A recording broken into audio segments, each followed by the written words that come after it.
from the Oakwall Studios in Las Vegas, Nevada.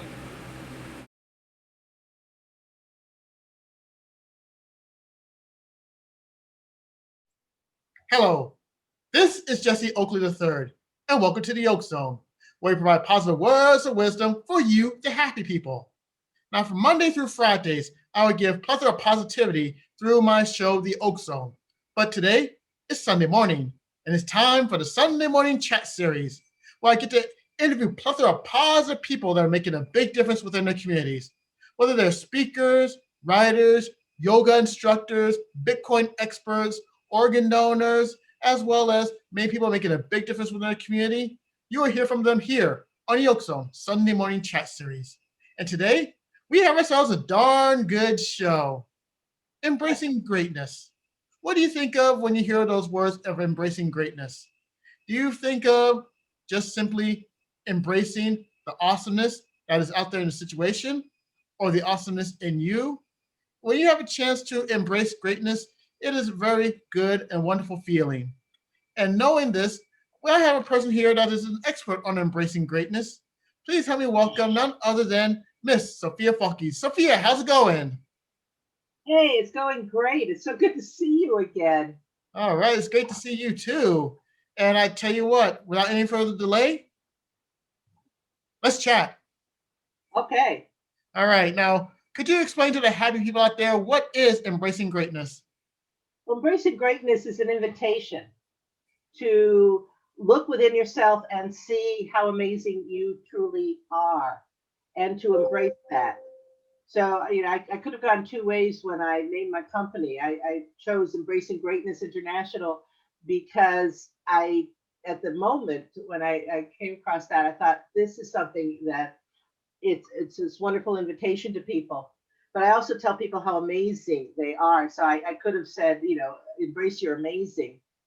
Uh, I think we are so conditioned in our society that we're encouraged to uh, put a bushel over our brilliance. In the Bible, it says, don't hide your light under a bushel. Put it on a lampstand so all the world can see. And I want everyone to do that. And I think if we did do that, we would have a far more peaceful, joyful, prosperous world around us. That is very true. Now, how did you actually come up with the idea of embracing greatness? The idea of the name. Okay, I'm going to tell Hey, you the story. I'm yes, going to the tell you both. the story of how I came up with the name because there was a year that I just took a year off. I put everything in storage. I left the church that I had in the Boston area, and for people who don't know, I am a Unity minister, and I decided to take a year just to explore. And I threw a tent in my car, and I headed out. And I camped across the country. I hit all 50 states. Well, I'd already hit many of them, but North Dakota was my 50th state. But it was in a campground in Nebraska where I was sitting thinking, I've got to get a domain name. And I'm looking for them and looking for them, and a lot were taken. And I had already been considering what to call my, you know, formal company. And it came to me, Embracing Greatness. And that URL was available. So I was sitting there at a picnic table in the campground after I was supposed to leave. And even the campground manager came up and said, you're not supposed to be here. But I had Wi Fi and I was getting the domain name, through GoDaddy. So that's kind of how it was created, was in a campground in Nebraska. Why I chose that, again, going back, is what if we all just celebrated each other's greatness and pointed it out to each other? And I do a lot of coaching with people also, and I sometimes I just cajole them until they start laughing. They realize what they're doing when they keep saying, "Oh no, not me. I'm not that wonderful," and they downgrade themselves. And I sit and I see how amazing they are. I see the greatness in every individual. And so I want to draw it out, draw it forth so that they can see it and, you know, they can celebrate for themselves. Fantastic, fantastic. Now, what were some of the challenges that you faced in creating Embracing Greatness? Uh, Moving forward, keeping myself moving forward Oh, and to speak confidently about what I believe. Because I face the same insecurities that everyone else does. I have the same doubts about myself. Who am I to, all those questions. And actually, they're in my book, and I'll bring that up now. Embracing Greatness: A Guide for Living the Life You Love. And I talk about just those kinds of things that we do, and our self-talk, what we should or shouldn't do. So those are some of the challenges I face. And also, I'm basically a solopreneur. I have a virtual, support network. However, I don't go to an office anymore, and I set up my own structure. hmm.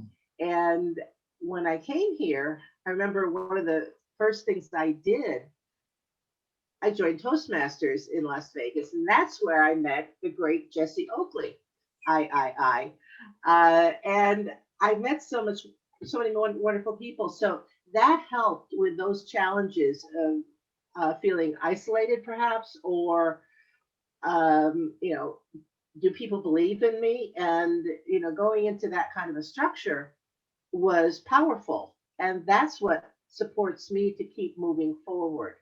That, and I have this very strong underlying belief in my own higher power, all of us having a higher power that is there to support us, that is working in and through each one of us to demonstrate as magnificently as it can. So that's another thing that, when I start to doubt, when you asked about, what obstacles, to draw on that power that's within me and that's within everyone. Right. Now, what were some of your best moments with Embracing Greatness? I think some of the greatest moments come when I'm working with a client, whether it's in a coaching environment or I've been editing people's books. I've been helping people with their presentations. I'm also a certified speaking coach. And when I see that spark um, erupt within them, and they they begin to really get in alignment with how powerful that they are. So that, for me, that's a best moment. I mean, I could say that, publishing my book was the best moment, and it was. I wasn't going to write it. And I have a colleague by the name of Missy Day, and she's someone else you should have in the program. Yep. And she kept saying, "When are you going to write a book? When are you going to write a book?" And I'm going, "Well, it's already been said." And she goes, "Yes, but it hasn't been said in your voice." Whoa. And that was like, whoa. So this is my voice. And what's interesting in this, when you what I enjoy, I have there's a woman who bought several copies of my book. There's a Mary Kay executive, actually, she bought, for her entire team. And they worked with my book as they built their confidence. But another woman was waiting outside a restaurant to go in for an event back when we could do that. And she came up to me and she goes, "Will you stop screaming in my ear?"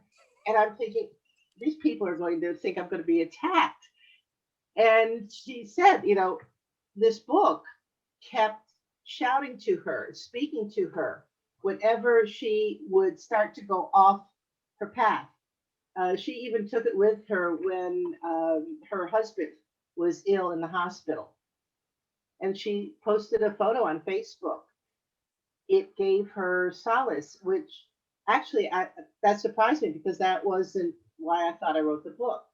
But in the book, every now and then I say, stop, all caps, because I'll give an exercise to you. And I know, we just keep reading, don't we? Or am I the only one? Yeah, I'll get back to this. And so I put in caps, I'm talking to myself, I guess. I go, stop. I know that you think you're going to come back and you're not. And it's not going to have the same meaning for you unless you do the exercises. So those are kind of the high points. There's small ones and they're big ones. Because then I was like, if somebody says, you made such a difference in my life, I'm going, good. And I don't know how I do it. And I don't think it's necessarily me. It's just that something I said somehow, calling upon that inner voice resonated with whoever was receiving it. Okay. That's fantastic. Now, if you were to meet somebody that is inspired and amazed with what you're doing, and they want to do what you're doing right now, what advice would you give that person? To do what I do, it's basically do that day by day, moment by moment work that is necessary to get to whatever dream that you have. I think very often in terms of the ice skaters, I sit there and wonder when I see their skill and how great I feel when I see them executing those complicated moves on the ice. And I remember, they're making it look so easy. And yet they have been out there on the ice, at 4 o'clock in the morning, 5, 6, 7 days a week. They have been doing that since they were children, and the dedication and the vision that they have for themselves. So that's part of it, having a clear vision. When you think about the ice skater, they see themselves out on the Olympic ice. They see themselves, surrounded by, the audience in the stands, and they visualize that as part of what they do. If you see an athlete, that's what they do too before they do, a jump. I remember another Olympics, I was watching someone doing pole vault, and he did it. I could see he was visualizing in his mind. His head was even moving, and then he made the vault. So have that clear vision, feed it with the passion, and then look at who you're surrounding yourself with. Because I guess the saying is you are the average of the 5 people with whom you associate. Yes. So take a look at the people you're hanging out with and notice if they are at the level you want to be. And it's not that you trash all your friends and your relatives, not at all. But find some people who are doing already what you want to do, or that have achieved some greatness in their own lives, their own profession, and hang around them, make friends with them. And then you can become the average of those 5 people. Nice. Very, very nice. Now, where could people go to know more about embracing greatness? What type of, I know you mentioned earlier, but what website or information can they go to know more? I have a website, and it's www.embracinggreatness.com. So embracinggreatness.com. And you can reach me with just emailing Sophia@embracinggreatness.com. All right. And do not fear and do not fret, happy people, because the link that Sophia mentioned will be in the description below. So once we're done with this interview, you can actually click to the link embracinggreatness.com and know more about Sophia's Embracing Greatness. Thank Now you. we are almost at the end of the interview, and this is time for the shout out portion. Is there anyone that you'd like to give a shout out to for making all this possible? Yeah, there are so many people who have supported me along the way. I mean, all the way back to my high school guidance counselor, Mr. Young, who was the one who asked me, wouldn't you like to go to college when I wasn't supposed to go to college? And all the way through, I studied for my coaching certification with Dr. Maria Nemeth at the Academy for Coaching Excellence. Let me see, in town, I mean, people like you, Jesse, have been so supportive. And I've appreciated that. I mentioned Missy Day before. She's the one who nagged me into writing my book. And it's so much fun to have that kind of person around me. I mean, because when I look at my 5, I'm excited. So those are a few of the folks. I mean, there's a long list, but does that help? Yeah, it certainly does. It certainly does. Now, if you were to see there are happy people that are watching this video from all over the world, if you can offer them one final word of wisdom to the happy people, what would it be? Very simply, remember, if no one has told you yet today, you are amazing. Oh man, what perfect words to go out on. And on behalf of all the happy people that are watching this video, I'd like to thank you for taking part in the Oak Zone Sunday Morning Chat Series interview. Oh, thank you. I have had so much fun. All right. Now, this concludes the Sunday Morning Chat Series for the Oak Zone. And if you want more plethora of positivity, go to YouTube, type my name, Jesse Oakley III, hit the subscribe button, ring the bell, like, and share these videos with other happy people that you know. On the Sunday Morning Chat Series, we have a plethora of positive people like my good friend Sophia. Until then, this is Jesse Oakley III speaking. You take care and have a great day. Bye. Bye.